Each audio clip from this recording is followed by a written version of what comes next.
여러분은 이제 교회 하면은 어떤 것이 생각이 나십니까? 교회는 건물이 아니라 그리스도를 주로 고백하는 사람들의 모임입니다. 사람들이 모이다 보니까 사람들이 있는 곳에서 일어나는 일들이 교회에서도 똑같이 일어납니다. 때로 서로 갈등하기도 하고요. 그리고 상처를 주고받기도 합니다. 그래서 심지어 교회를 떠나는 일도 있죠. 실제로 교회를 떠난 분들 이야기를 들으면 어떤 종교적인 문제라기보다는 대부분 사람 때문입니다. 사람들, 특히 목회자에게 실망하고 상처를 받아 떠나는 경우도 많이 있죠. 그래서 저와 같은 목사들이 정말 잘해야 되는데 정말 제가 자격이 되는지는 모르겠지만 그런 적이 있다면 제가 대신 죄송하다는 말씀을 드립니다. 이렇게 교회 안에서 사람들끼리 우리가 상처를 주고받는 일이 정말로 있습니다. 근데 이것은 참으로 아이러니한 일이 아닐 수가 없습니다. 교회는 상처가 치유되고 회복되어야 하는 곳인데 오히려 상처를 받고 떠나다니 참 슬픈 일이 아닐 수 없습니다. 그래서 어떤 분들은 아마 이런 이야기를 하시는 분들이 있습니다. 교회 안에서 성도와 성도끼리 또는 성도와 목회자 간의 관계를 고슴도치처럼 해야 한다라고 말하기도 해요. 이게 무슨 말이냐 하면은 고슴도치는 가시가 있습니다. 그래서 이 가시 때문에 안을 수가 없어요. 그렇죠. 안게 되면은 찔리니까. 적당한 거리를 유지해야 합니다. 그래야 상처를 주지 않고 상처를 받지 않고 오히려 그렇게 해서 관계가 오래 지속되기 때문입니다. 불가근, 불가원이라고 하기도 하죠. 그래서 너무 가까이 하지도 말고 너무 멀리 하지도 않습니다. 이게 교회 안에서 우리들끼리 하는 일종의 처세술이라고 할 수가 있습니다. 여러분 정말 그렇게 생각하십니까? 교회는 고슴도치의 모임입니까? 아니면 불가근, 불가원 해야 합니까? 오늘 하나님이 주시는 말씀은 사무엘상 22장입니다. 다윗은 이스라엘의 위대한 왕으로 칭송받았습니다. 그러나 그가 소위 금수저를 입에 물고 태어났다거나 꽃길만 걸은 인물은 결코 아닙니다. 다윗은 이스라엘이 블레셋과 전쟁을 벌일 때 일약 전쟁 영웅으로 떠오른 인물이었습니다. 블레셋에는 골리앗이라는 거인 장수가 있었는데 이스라엘에서 어느 누구도 골리앗을 상대할 수 없었습니다. 그런데 골리앗이 하나님을 모욕하는 소리를 듣고 어린 다윗이 나섭니다. 오늘날로 따지자면 청소년 시기를 보내고 있는 소년이 이 의문에 찾아서 그 골리앗과 맞선 거죠. 그런 다윗이 전쟁과 싸움에 능숙한 골리앗을 상대로 하나님으로 나가 싸우겠다라고 선포합니다. 신앙을 고백하고 믿음을 선포하고 거인에게 맞섰죠.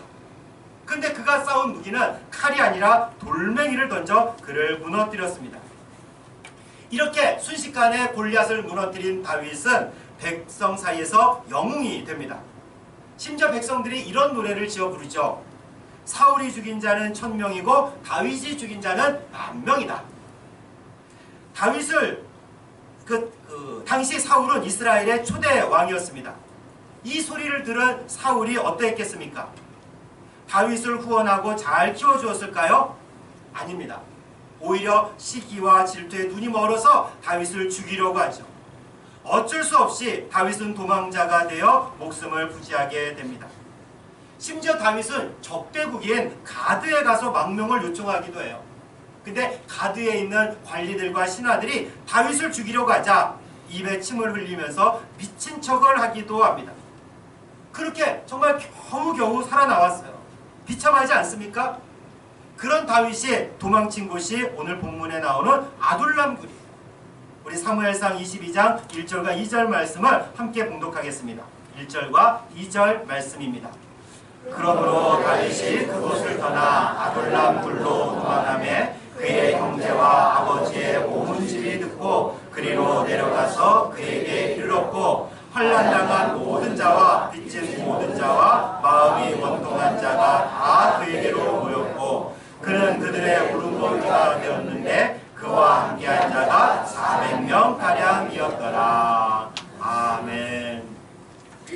다윗이 아둘람굴로 피했다는 소식을 듣고 그 가족이 오죠. 그리고 환난당한 자, 빚진 자, 원통한 자들이 하나둘 모여들었습니다. 어느새 400명이 함께하는 공동체가 됐죠. 여기서 400명이라는 숫자는 성인 남자의 수입니다. 여성이나 아이들까지 합하면 적어도 1000명, 2000명 이상이 아둘람불로 모인 거예요. 이 아둘람불로 모인 사람들이 어떤 사람이었나요? 먼저는 다윗의 형제와 아버지의 온 집은 다윗의 일가 친척을 포함한 가족들입니다. 사울이 다윗을 죽이려 했을 때 그 가족까지 못살게 굴었던 거지요. 사울의 핍박을 피해서 가족들이 아둘람불로 온 겁니다. 그 다음에 환난당한 자가 아둘람으로 왔어요. 이들은 사울의 치하에서 견디지 못하고 도망한 사람들입니다. 일종의 정치적 피해자라고 할 수 있죠. 다윗과 같은 사람입니다. 사울이 다윗을 죽이려 했던 이유가 무엇입니까? 다윗을 견제한 거 아닙니까? 당연히 사울은 왕권을 자기 아들에게 물려주고 싶었을 겁니다. 그런데 다윗이라는 아주 강력한 맞수가 나타나자 그를 죽이려 했어요. 왕권을 빼앗길 수도 있다고 생각했습니다. 그래서 다윗을 제거하려 한 겁니다. 다윗뿐이겠습니까? 사울에게 맞서거나 뛰어난 사람은 모두 제거 대상이었을 겁니다. 이런 사람들이 사울의 핍박을 피해서 다윗이 숨어있는 아둘람불로 오게 됩니다. 환난당한 자죠. 정치적으로 어려움을 겪는 이들이었어요. 아둘람에 온 사람들 중에서는 빚진 자도 있었어요. 단순히 남의 돈을 떼먹고 도망한 사람이 아닙니다. 이스라엘 백성이 왕을 요구했을 때 예언자 사무엘이 분명히 경고했습니다. 너희 아들들을 데려가 군인으로 삼고 딸들을 일하는 자로 만들 것이고 너희가 농사를 지으면 가장 좋은 것들을 왕이 가져갈 것이다 라고 말했어요. 군대나 왕궁에서 일하는 사람들이 필요했고 세금도 걷어갈 거라는 말이었죠. 그러다 보니까 그 무거운 세금을 감당하지 못하는 이들도 생겼습니다. 그들이 할 수 있는 일들은 도망가는 일이었죠. 물론 빚을 지고 갚지 못하는 사람도 있었고요. 고리대금에 또 신음하는 사람도 있었습니다. 이들이 모두 빚진 자들이에요. 경제적으로 어려움을 당하는 이들이 아둘람불로 하나씩 둘씩 모였습니다. 또 마음이 원통한 자들도 있었어요. 마음이 상하고 억울한 일을 당한 사람들이기도 하고요. 영적으로 종교적으로 고통당하는 이들이기도 합니다. 사울이 하나님을 제대로 섬겼겠습니까? 그렇지 못했습니다. 그래서 그런 갈등에서 오는 괴로움을 견디기 힘들어서 아둘람불로 온 거죠. 일종의 종교의 자유를 찾아왔다고 할까요? 이렇게 한편으로 정치적으로, 경제적으로, 또 영적으로 고통받는 자들이 아둘람에 모였습니다. 근데 이들은 다른 한편으로 보자면은 실패한 사람들이에요. 유진 피터슨이 그 새로 번역한 메시지 성경은 이렇게 묘사합니다. 인생의 낙오자들, 온갖 실패한 사람들과 불황자와 부적응자들이라고 말해요. 그래서 이 모든 것들을 종합해서 이렇게 해석할 수 있어요. 다양한 문제를 가진 사람들, 다양한 아픔과 상처가 있는 사람들, 다양한 사연이 있는 사람들이 아둘람에 왔다는 겁니다. 문제가 없어서가 아니라 문제가 있으니까 온 거예요. 그리고 다윗은 그런 사람들을 다 받아주어서 공동체를 이룬 겁니다. 먼저 온 사람이 나중에 온 사람을 받아들여서 한 공동체가 된 거죠. 굴이 사실 어디다 이렇게 딱 잘라 말하기가 어려운데 그 굴이 얼마나 큰지는 모르지만 그 주변에서 이렇게 불나그리면서 살았을 겁니다. 이런 아둘람 공동체는 여러모로 교회와 닮았습니다. 교회 오시는 분들을 한번 잘 보세요. 솔직히 다 문제가 있는 분들이에요. 제가 부목사로 있을 때 새가족부를 담당했습니다. 새로 등록하는 분들을 영접하고 교육하는 일이 제 역할이었죠. 처음에는 얘기를 잘하지 않는데요. 조금 몇 주 만나다 보면은 이런저런 얘기를 하는 분들이 있어요. 그런데 다 뭔가 문제가 있는 분들입니다. 건강 문제, 부부 문제, 또 자녀 문제, 경제적인 문제, 진로 문제 등을 가지고 있어요. 영적인 문제, 갈급한 심령 때문에 오시는 분들도 물론 있습니다. 사실 여러분이나 저나 다 이렇게 겉으로는 멀쩡해 보이지만 문제가 없는 사람이 있습니까? 난 아무 문제 없이 잘 살고 있어 라고 그런 사람 있습니까? 없어요. 저도 문제가 많았고 지금도 그래요. 그래서 문제가 있어서 교회로 돌아왔습니다. 문제가 없는 사람들은 없어요. 그래서 이 이 목회자가 좀 나쁜 마음을 먹으면은 솔직히 좀 사기를 칠 수도 있어요. 무당 흉내를 낼 수가 있거든요. 여러분들, 목사가 아니더라도요, 인생을 좀 오래 살고 사람을 많이 만난 그런 경험을 한 사람들은요, 무당 뺨치게 사람들을 판단하고 알을 수가 있어요. 아마 오랜 세월을 사실 우리 어르신들은 동의할 겁니다. 딱 보면 알아요. 몇 마디 얘기하면. 예를 들어서 중고생 자녀를 둔 부모가 어느 날 목사에게 상담을 요청해요. 목사님 상담 좀 하겠습니다. 그럼 이제 와서 제가 지그시 쳐다보면서 아들이 사고 싶구나. 너 또 그 아들이 또 공부 안 하고 있지 요즘에. 이렇게 말하면은 솔직히 거의 90%는 맞습니다. 90%는 맞습니다. 이것을 가지고 우리 목사님은 신령한 분이야, 분별의 은사가 있어 하면서 떠받들면 그 성도나 목사는 솔직히 죄송하지만 망하는 거예요. 어쨌든 문제가 없는 사람이 없습니다. 왜 나만 그럴까? 그런 생각하지 마세요. 당연한 겁니다. 문제가 있다는 것을 알고 그 문제 때문에 교회에 오신 분들은 그런데 잘 오신 거예요. 복된 사람입니다. 문제의 근본을 알고 어떻게 대응할지를 알게 되기 때문이죠. 그러다 문제가 해결되기도 하지만 여전히 상황은 변하지 않더라도 더 이상 문제거리가 되지 않기 때문에 정말 잘 오신 거예요. 그러나 나는 문제가 없어, 혼자서도 난 잘 살 수 있어 하는 사람들은 교회에 오지 않아요. 그런 사람이 왜 교회에 오겠어요? 물론 정말 문제가 없는 것이 아니라 자기도 속고 있는 거죠. 문제가 없는 게 아니라 문제가 있는데 그것을 문제라고 생각하지 못하는 거예요. 또 자기가 해결할 수 있다고 생각을 하죠. 그래서 그런 사람들은 교회에 오지 않아요. 그럼 그렇게 살다가 나가는 겁니다. 아둘람에 이렇게 문제가 있는 사람들이 모였어요. 환난당하는 자, 빚진 자, 억울한 사람들, 나고자, 실패자, 그런 사람들이 아둘람에 왔습니다. 근데 왜 아둘람이었을까? 아둘람 굴은 좋은 환경이 아닙니다. 기껏해야 굴 아닙니까? 환경으로 보면 지상 낙원이 아니에요. 너무너무 열악한 곳이죠. 이런 곳에 연약하고 고통당하고 어려운 사람들이 모였어요. 먼저는 그런 사람들을 받아주니까 모이는 겁니다. 받아주지 않으면 모이겠습니까? 다윗도 자신도 도망자이지만 어렵고 힘든 가운데 문제가 있는 사람들을 다 받아주었어요. 그들이 힘이 있는 사람들이기 때문에 받아주었겠습니까? 아니에요. 힘이 없어서 쫓겨다니는 사람들이 아닙니까? 그런 연약한 자들을 다윗은 외면하지 않았습니다. 거창하지는 않았지만 바로 이런 게 환대라고 할 수 있어요. 뭐 떠들썩하게 잔치를 열어주어야 환대가 아니라 아프고 힘들고 갈 데 없는 일을 맞아주는 거, 그게 환대라고 할 수 있죠. 근데 단순히 받아주기만 한 게 아니죠. 이 아둘람이라는 단어의 뜻이 피난처, 보호처라는 의미입니다. 근데 여러분들 한번 생각해 보세요. 이 굴이 본래 이름이 있었을까요? 피난처라는 이름의 굴을 다윗이 찾아간 겁니까? 그게 아닙니다. 환난당하는 자들이, 실패자와 낙오자들이 하나 둘씩 모여들었는데 그곳에서 내가 보호를 받고 있구나, 여기야말로 안전한 피난처구나 라는 경험을 해요. 그래서 정치적 압박도 없어지고 경제적으로도 안정이 되고 영적으로도 충만해졌기 때문입니다. 아픔과 상처가 있던 사람들에게 한마디로 치유와 회복이 일어난 겁니다. 그래서 사람들이 어느새 그곳을 아둘람이다, 우리 아둘람에 가자 라고 말하기 시작했죠. 즉 보호처다, 피난처다 라고 부르기 시작한 겁니다. 오늘날 교회가 바로 이런 곳이 되어야 됩니다. 아둘람이 되어야 돼요. 물론 교회는 그리스도를 주로 고백하는 신앙 공동체입니다.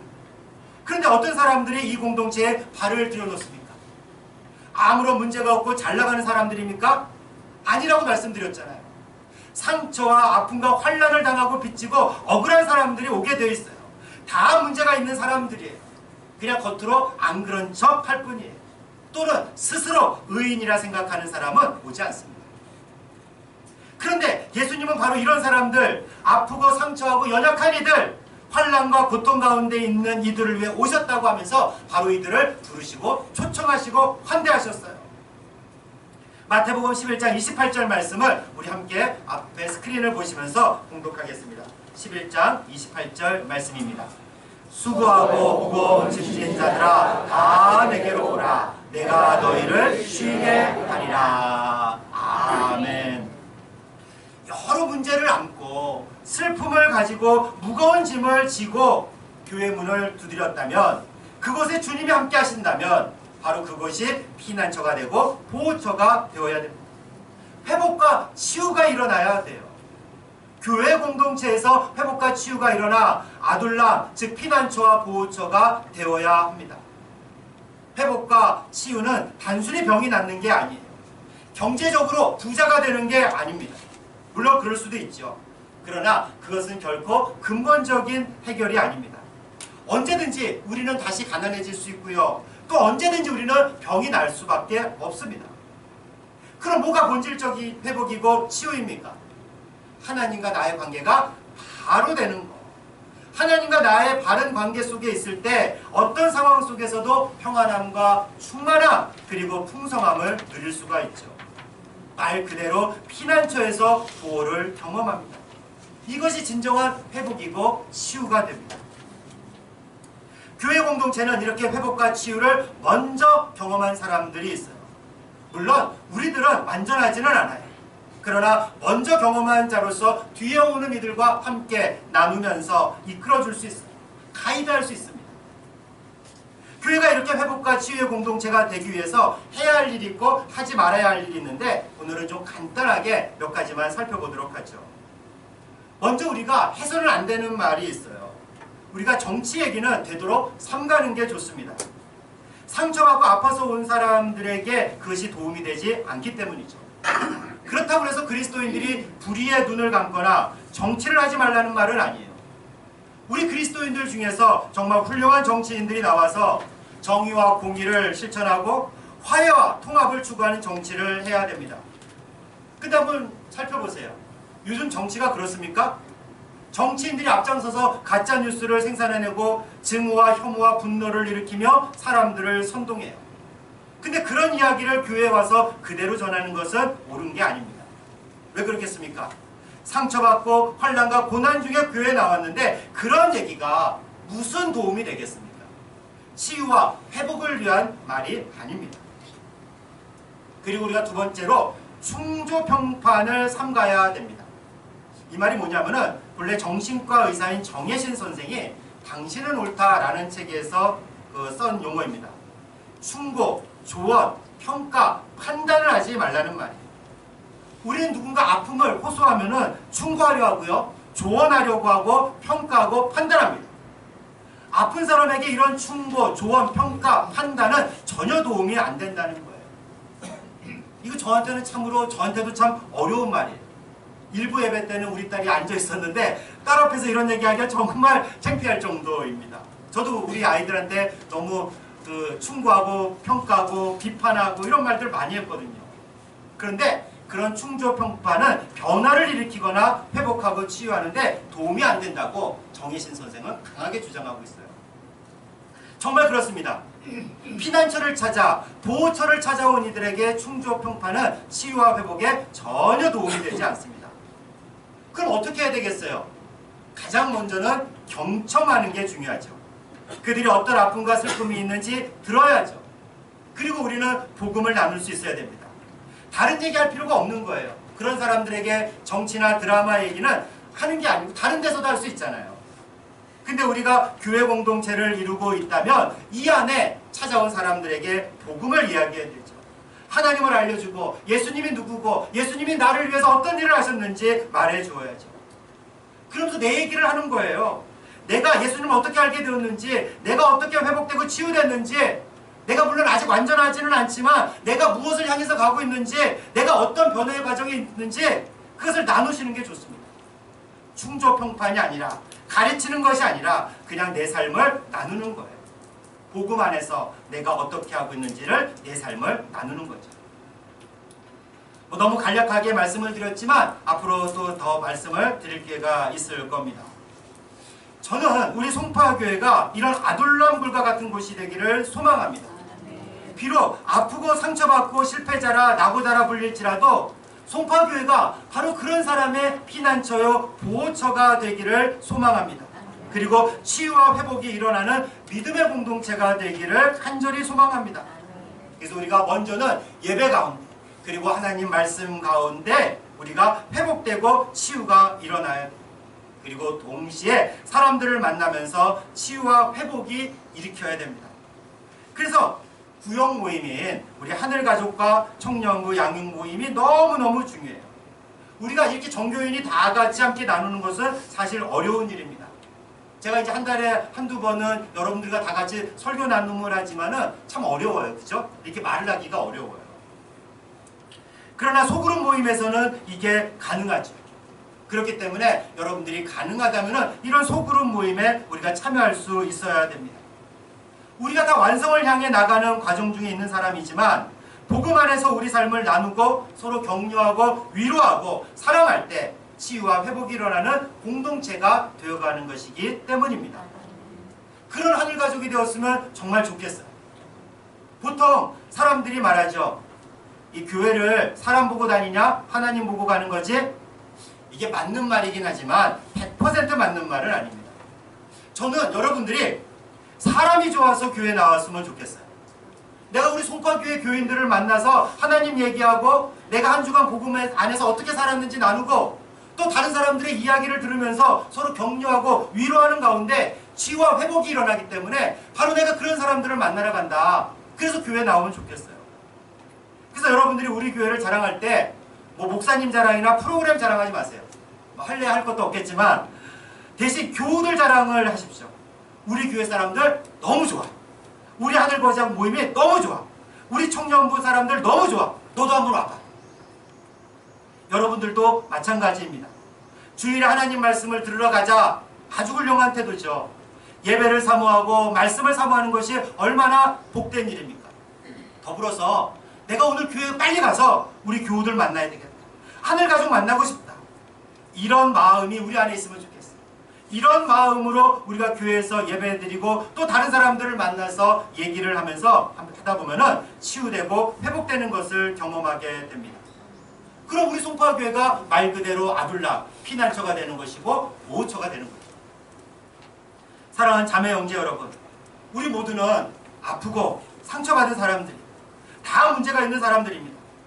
이런 문제를 안고 위로와 회복이 필요해서 교회에 왔습니다. 먼저는 예배 가운데 그리고 하나님 말씀 안에서 치유와 회복을 경험하길 바랍니다.